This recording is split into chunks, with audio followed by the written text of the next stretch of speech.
My guest today is one of the country's leading publishers, but he's about to become one of its foremost authors. His first book, The House of Blue Mangoes, is published this week, and it's eagerly anticipated.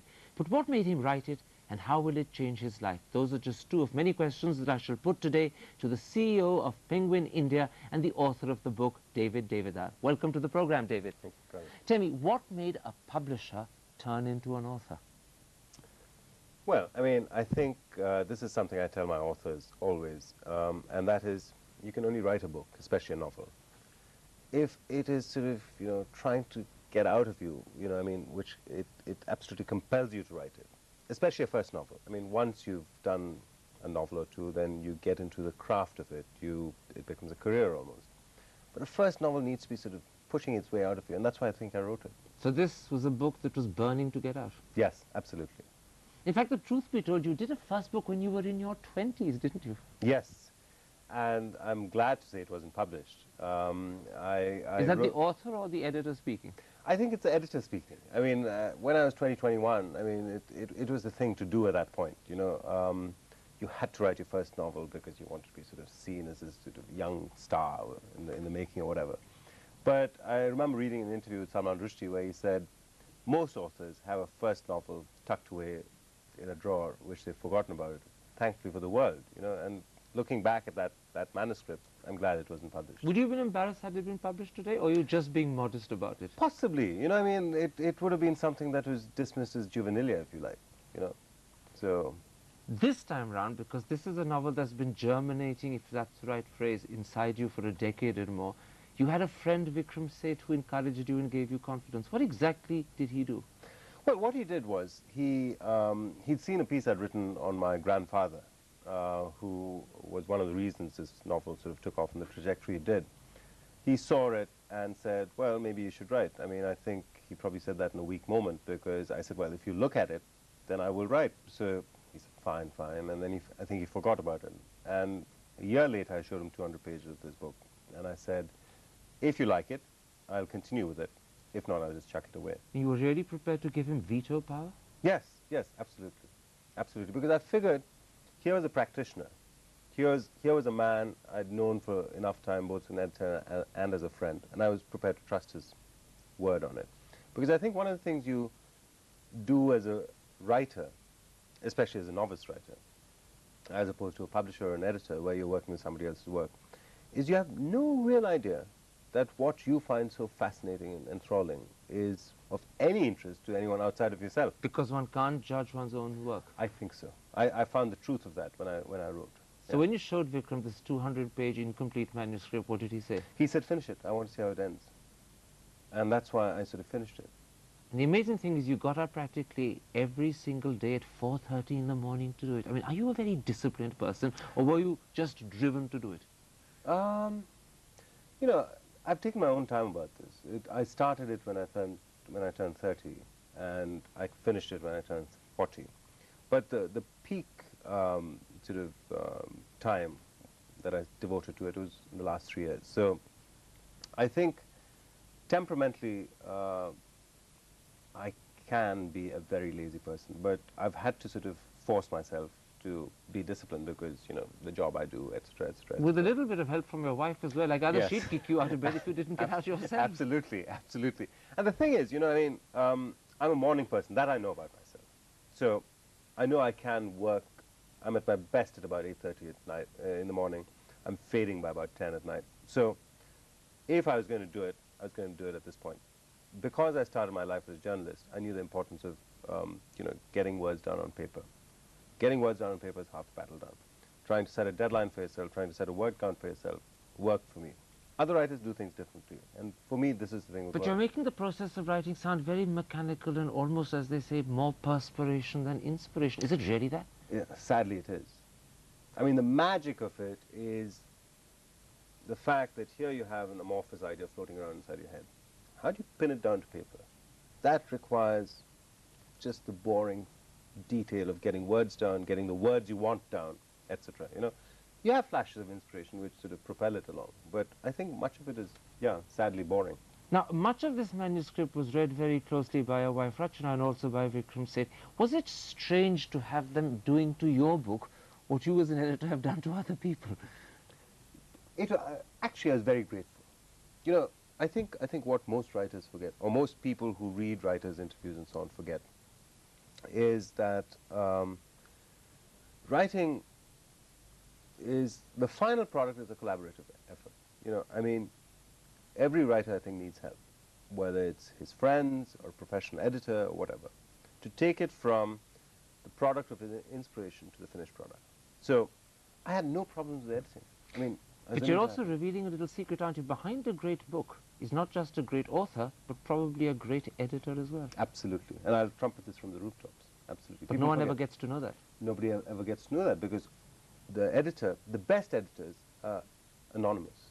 You know, I mean, if the editor gets intrusive, it's no longer the writer's work, but the editor's work. So what the editor needs to do is adopt the persona of the writer and work from within.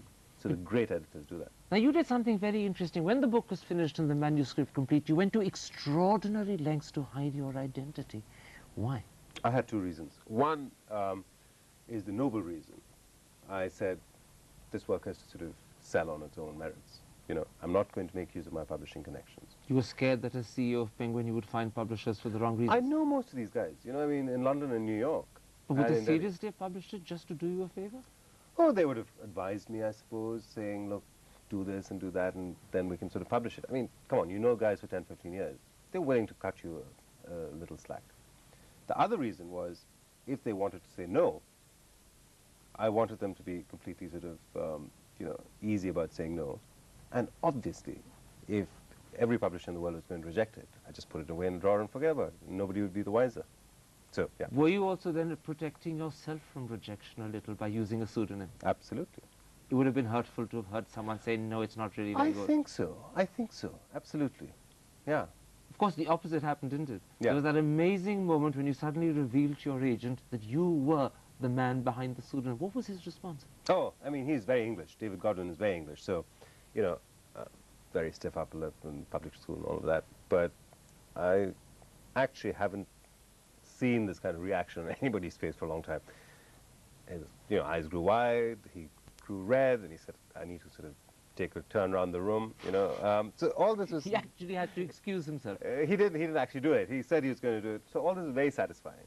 Because as I said, he's a lovely guy. But, I mean, yeah, that was his reaction. I want to talk about the book a little bit, but first I gather it's going to come out in 10 different languages, am I right? And it's... Yes. Currently, I mean, pre-pub it's sold in 11 countries. There are about a dozen more countries that my agent is sort of, you know, working towards trying to sew up deals and so on. So who knows where it'll end. But and I know this is embarrassing for you, but the book is, in fact, almost unequal in terms of the response it's getting to Arundhati Roy's book, and that's very unusual for the first one, isn't it? Yeah, I think that's a bit of a stretch. I mean, Arundhati sort of sold in 40 countries, and you know, sold 6 I suppose what million I'm copies. asking is, have you, as a publisher, surprised yourself? Yes, I've been overwhelmed. Yeah, absolutely. Let's talk about the book. How would you describe the story?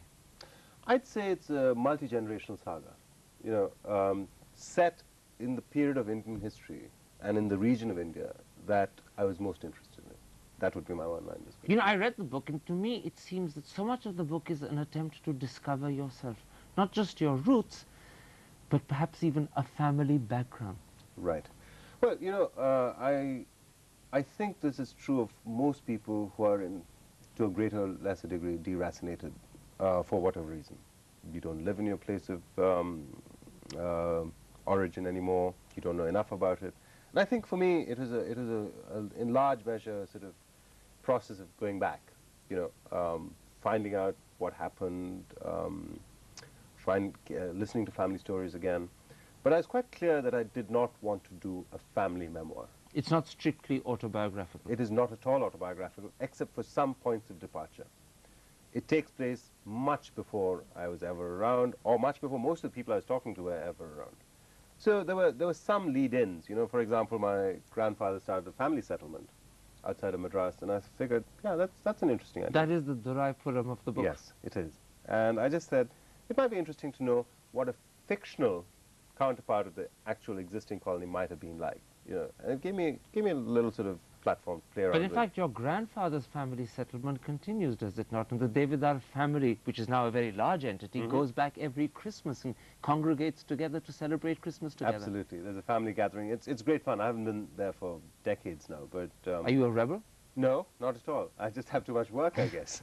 And yeah, it's a wonderful concept. At this age, in a time when, you know, people are sort of going in the opposite direction, with the nuclear family sort of gaining ascendancy.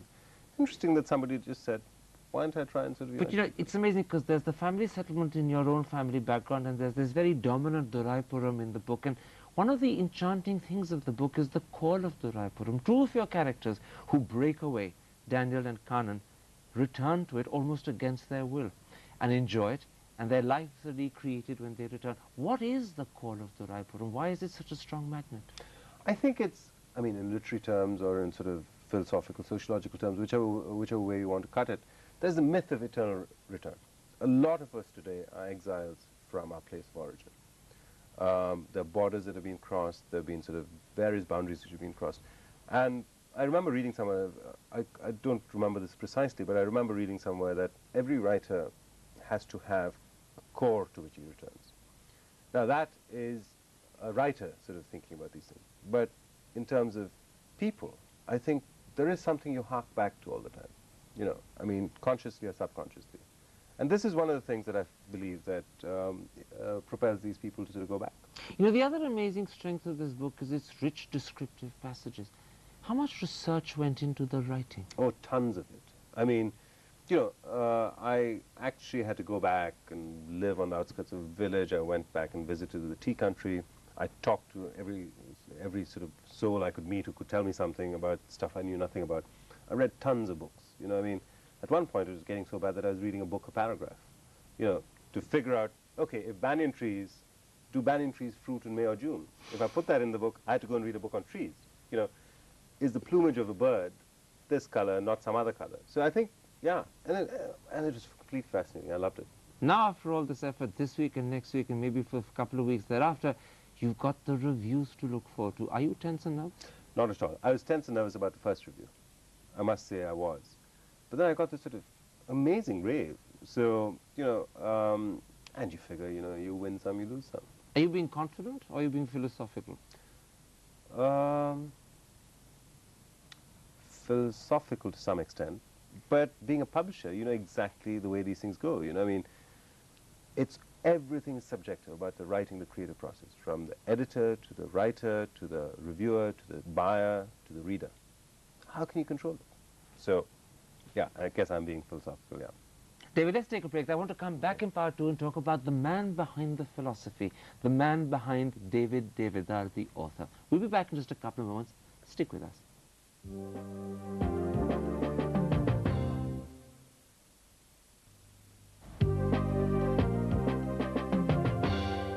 Welcome back. My guest is publisher turned author, David Davedar.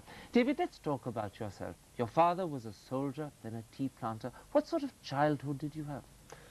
A very enjoyable one, but a solitary one, because my dad was in the army for a very short time. He was principally a planter, a tea planter. So your nearest neighbors were 3 miles distant, or thereabouts. So I spent a lot of time wandering around with an air gun and my dog, and, you know, checking out sort of likely spots where you could sort of, you know, maybe shoot a dove or two. So solitary. I read a lot. But a big influence in your childhood was your mother and the stories she used to tell you. Absolutely, absolutely. She had amazing powers of observation and how she told the stories, and her mother in turn. So that was a direct line of storytelling, I think. My grandmother, my maternal grandmother, and my mother. And yeah, and it's one of my great regrets that she's not How many around. of those stories feature in the book? Some in hugely sort of fictionalized form. I don't think anyone recognized them, but yeah, they live. But there are some linkages, aren't there? For instance, you have a character in the book who sells a moon white Thailam, and you had an ancestor who had a headache balm. Indeed, indeed. I mean, there's something called Guru Thailam, which you know, made a fortune for that family, for that section of the family. And I thought, yeah, why not? Patent medicines. They've succeeded all over the world, so let's try and do something with patent medicines. Now, your father sent you to one of the Sainik schools. Was he secretly hoping that you'd become a soldier too? I think so. I think I think he had a problem with my sort of lack of discipline. I don't know. Maybe that was the only school I got admission to. But the thing is, I hated it. I hated that regimentation. And if I'd gotten into the sort of schools that he was thinking of, like Lawrence School in Lovedale and so on, it would have been exactly the same. You know, you'd have had to get up in the morning for PT and sort of walk up and down the parade ground and so on. So it really didn't make a difference. Fortunately, I got out of it. I didn't go into the army. Where did this amazing love of books and then the love of writing actually emerge from? I think my grandfather. I think my mum's father. He was a headmaster, wasn't Yeah, he was a headmaster of a school, and he'd borrow books from the school library, and he'd bring them back, and, you know, holidays spent at his place. I just would devour books. From the age of 5, I think. And did the solitary confinement help? The fact that you were on your own and books were your real only single companion? I think so. I think so. So you were forced to read before you liked reading? Hard to tell. I think it's one of the things where you're connected, you know, and you just sort of, you know, added to it as the years went on, you know, you added to the addiction. Now, you were 19 when you left home and headed for Bombay, and things changed for you in a big way. What was Bombay like for you when you'd come from a tea plantation and there you were in the biggest and most cosmopolitan of India's metropolises? Well, I was actually in both in school and college, so I'd left home very young. So I was quite sort of independent. And I remember the first thing that struck me about Bombay was, I said, wow, there's a pretty girl at every bus stop. You know, I mean, just driving down the roads, I said, man, there's so many beautiful women here. Given the fact that I was in an all-boys school and, you know, Madras, I'd spent a few years, but this was a revelation. So, yeah, I loved Bombay. Dom Murray is the man you called a guru when you went to Bombay. Says that you were falling in love at every turn and every corner. Quite likely, quite likely. The Dom is probably exaggerating, knowing him. There's a magnificent story he tells about a model you fell in love with to whom you gave a very large chocolate Easter bunny. Tell me more about that. Well, I mean, this was in my sort of, you know, really impulsive days. I wasn't earning much money, and I think this took up most of that month's salary. And I figured it would impress her, and I was really, you know, upset that it didn't, you know. So, you know, I figured that was the end of chocolate bunnies. But her daddy took a shine to you because he's rather fond of your literary conversation. No, I drank up most of his scotch. I don't think he liked me either. So that was the end of models, chocolates and bunnies. I think so. But Dom Murray stayed on and became a guru, a very important influence. Yeah, I think the reason I really value my friendship with Dom is, I think, as a poet, he's without peer, even today, in terms of lyric poetry written in English. He encouraged. I mean, you know, you don't find that kind of generosity too often. He had a circle of young people who are journalists, writers, potential writers, poets, etc. And he'd have these kind of soirees, if you like, you know, where you just hung around and drank and, you know, chatted and read great books and discussed books and so on. Is that where, in a sense, you discovered your literary talent and your own desire to want to be in publishing? Yeah, I think so. I hadn't thought about publishing. Publishing was never a career option because I think, unlike today, 15 years ago, there was educational publishing, the Oxford University Presses and the Macmillans and so on, but not too much general trade publishing. So it was journalism. Quite right. In fact, that really came your way when you went to Harvard at 26. Yeah. You met the chairman of Penguin and he offered you a job there and then. Yeah. Were you surprised or were you secretly hoping for it? I was surprised because, as I said, publishing was never a tangible career option. As a magazine journalist, this course I did had magazine publishing as a module and book publishing as a module.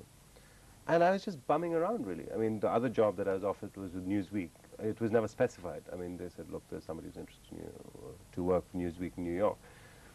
So, but this seemed much more exciting, you know, coming back and setting up something with some colleagues where nothing You existed set up before. this incredible empire today, Penguin India, which is well recognized and known, out of a small two-bedroom flat. Indeed, absolutely. I mean, I think I was paid 5,000 rupees a month. That's it? Yes, that's it. No exaggeration. No exaggeration. I think they got me cheap.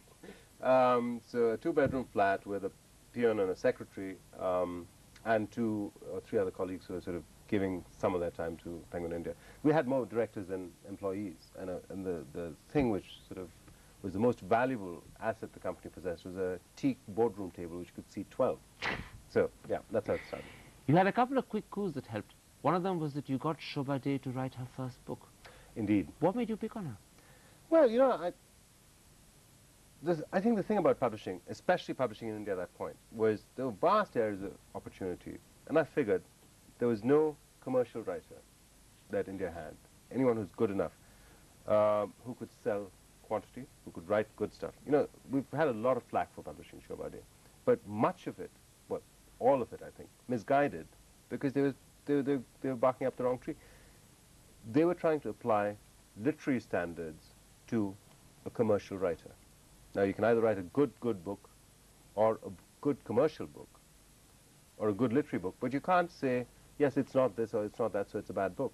And she remains one of the most successful, Indeed, if not the indeed. single most Yes, successful. yes, yes. So, I mean, I went to her. I mean, today, I mean, I suppose in TV it's the same thing. You figure, here's a slot, let's try and find the perfect anchor or host, and we'll try and see whether this works So or not. you wanted someone who would sell in the millions, earn money for the company, and be easy and accessible to readers. Absolutely, absolutely. I think the Indian market is very immature at this point. It is not as differentiated as, say, the more evolved environments like British publishing or American publishing, where you have genre publishing, you have romance, detective, mystery, horror, commercial books, plus literary books. Here it's almost all literary books or nothing, or it was about 15 years ago.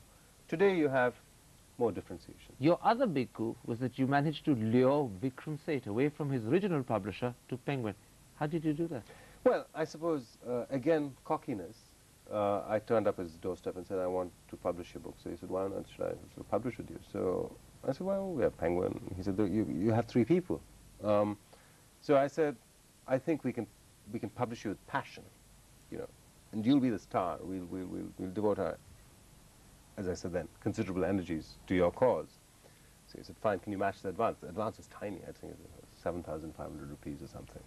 So I said, sure, we can match the advance. And at that point, again, cockiness. I think I wrote my offer to him in the form of a sonnet. And that did it. Yes, I think it did. And he replied back in sonnet form. And since then, we're the only publishers who publish all his books. You're in a sense at a turning point in your life. You're a publisher, you're an author. Which do you intend to continue to be? Or will you try and be both? I will try and be both, because this is one of the questions I was asked by my bosses. And I said, look, I have a whale of a time being a publisher. You know, and if I could do this in secret for 10 years, now that it's out in the open, I mean, I might need a little bit more leave, but I think I'm in where publishing is concerned. And is there a second book already inside you? Yes, absolutely. Waiting to get out? Yeah, I think so. I think so, but it's going to, I need to do some time management here. So I figure end 2003 when I hope to have a first draft. So we can hope to see it maybe by 2004. I hope so. What is it about? Religion. Religion. Yeah, I believe religion has been perverted and subordinated to causes that it was never meant to serve. So I'd like to look at it through the lives of my characters and see what happens. Sounds fascinating. I look forward to the book. In the meantime, thank you for agreeing to talk to me. It's a pleasure having you on the program. Yeah, absolutely.